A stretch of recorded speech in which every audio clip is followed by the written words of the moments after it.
Hey guys, how are you? I hope you're doing well. It's Saturday. Yay, weekend! I have a little time off.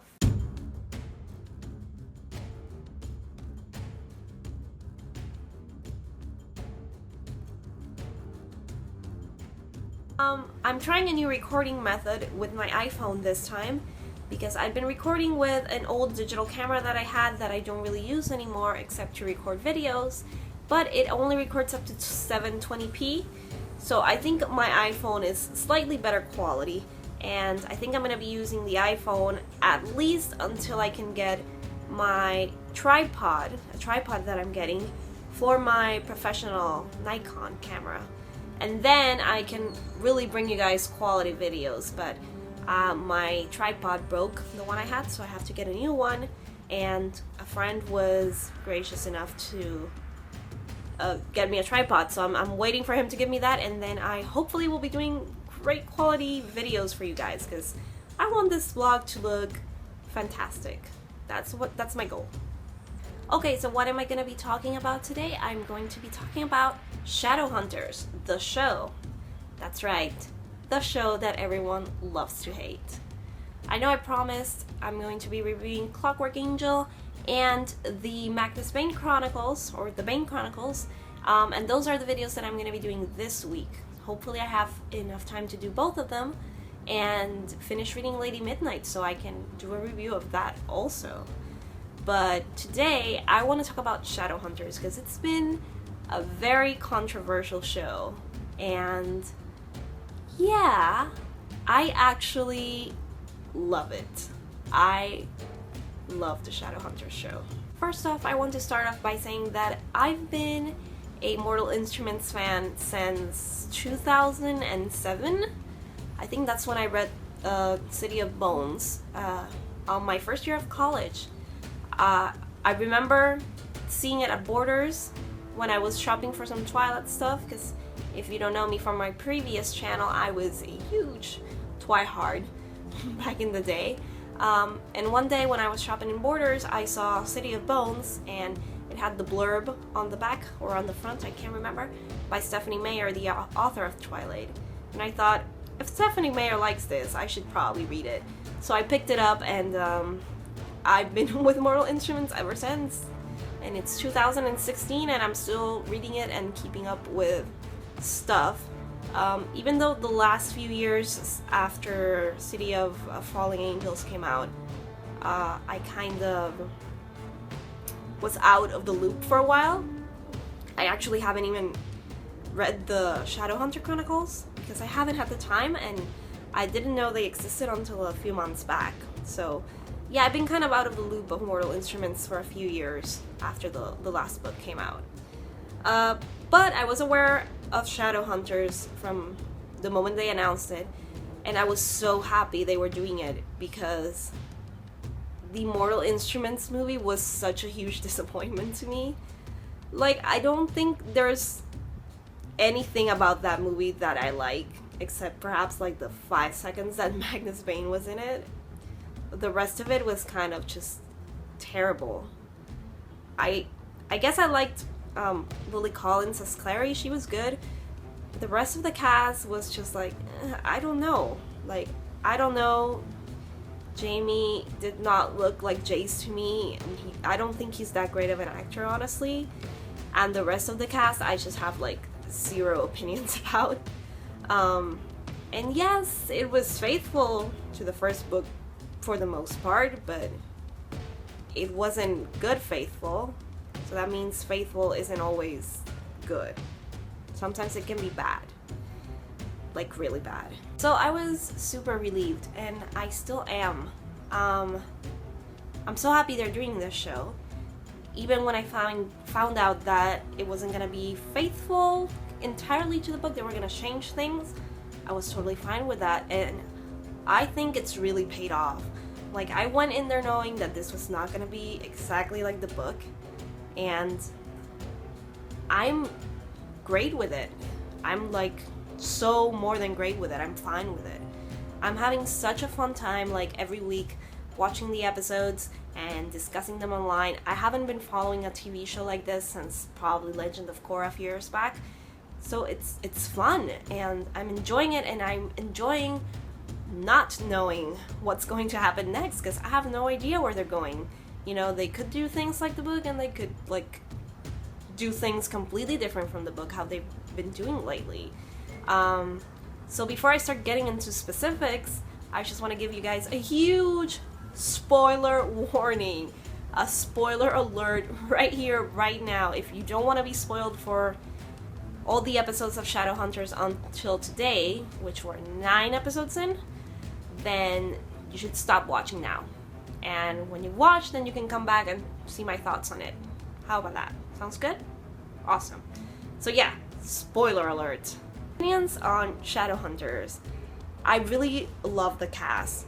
They seem like they get along great, and they have like a relationship on and off the set, unlike the movie cast, which I don't think they even knew each other that well, you know. And it was weird. I felt like no one in that movie had chemistry with one another, and I don't feel that way about the show. That doesn't mean we have like amazing, fantastic actors. Some of them are like, eh. Some of them are fantastic, and some of them are somewhere in the middle. But they have great chemistry with one another, and I think that makes the show as good as it is. I've seen a lot of people also complaining about special effects and all of that crap. And yeah, it's understandable. They don't have great special effects. This is not a Hollywood movie. This is a TV show on ABC Family, now Freeform. And they're a new show. They're not gonna have a lot of budget this first season. If we support them and get this show great ratings, I'm sure they could get a much better budget for the second season, which I really, really hope is happening, because I really enjoy it and I want to keep watching. We're like 3 episodes away from an ending, 4 episodes, and it hurts me. I don't want it to end. I'm having such a fun ride. I think the highlights of the show are definitely the Lightwoods. Alec and Isabel are like fantastic. Not only do they look great for their characters, they're also great actors. Emerald Tobia, I'm not sure how to pronounce her last name, I'm sorry. Y somos latinas las dos, así que no sé por qué no puedo pronunciarlo bien. I don't know. She's amazing, and I love her, and then I've always loved Izzy, and she's made me appreciate Izzy so much more. I'm tearing up a little bit. And Matthew Daddario as Alec is so perfect. I think he personifies Alec's struggle with who he is and his life so much better than even the books did. Like, we're getting a much more fleshed out Alec in this series than we got in the actual books, where he was just kind of really pissed off all the time and a little unhinged and violent, I think, anyway. I also think Dom is like a great Jace. Like, he had some trouble in the first episodes, but as the season has progressed, I think he's gotten much, much better, and I love that he's channeling a little bit of Will from Infernal Devices. Sometimes I just think he's Will, and that's fantastic. That's what I want to think about. And speaking of that, I love all the little Infernal Devices reference that they've thrown into the show, like mentioning Tessa and talking about demon pox, and just a lot of little hints and nudges that you go like, oh, I know about that because I read the Infernal Devices, and nobody else is gonna pick up on that. So that's really amazing. Definitely the highlight of the show and of the series in general, like the books for me, has been Malik. There wasn't a whole lot of it in the movie, but there is a whole lot of it in this show, and I love every second of it. And I want to watch more because I think Harry Shum Jr. is so good as Magnus. He's like perfect. He's like what I imagined Magnus to be like. He might not look exactly the same, but he's so good. He's so good, guys. I love him. And I love the little chemistry between him and Matthew playing these characters. It's great.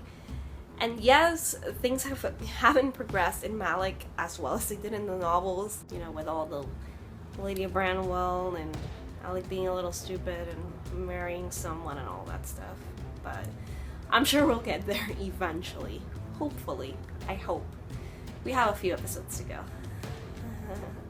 I actually just wanted to say that I love Shadowhunters. I love the series, and I am a Mortal Instruments book fan from way before I even started on this series. So you can be a fan of both. It's okay. It's great, actually, because you don't know what's coming next. And this last episode was like completely crazy. I didn't expect any of that to happen, but it was so good because I didn't expect it. I've been hearing a lot of book fans being so critical of the show and so harsh with the characters and with the actors, and you know, it's gone a little too far, I think. I've seen completely ridiculous and stupid stuff on various websites, and I think we just need to take a chill pill, honestly. If you don't like the show, just don't watch it. It's that easy, really. Don't watch it, but don't ruin the experience for everyone else by being overly negative and just generally annoying. That's all I have to say on the topic. So, if you like Shadowhunters, like I like Shadowhunters, and you like Mortal Instruments, like I like Mortal Instruments, you like both, comment down there and tell me why you like them both. Share your love of the Shadowhunter series, because I think it is way underappreciated and I'm having so much fun watching it. So if you want me to do individual episode reviews of Shadowhunters, let me know down there also, because I'm thinking about doing them for the 4 remaining episodes that we have, because I really enjoy doing them. I like talking about Shadowhunters every week. It leaves me in a desperate state to talk to someone. So that's all for now, book fans. Be sure to subscribe to Literally Booked and let me know what else you want to see on this channel, because I'm here to entertain you guys with what I like to do, reviewing books and book-related stuff. See you later, guys!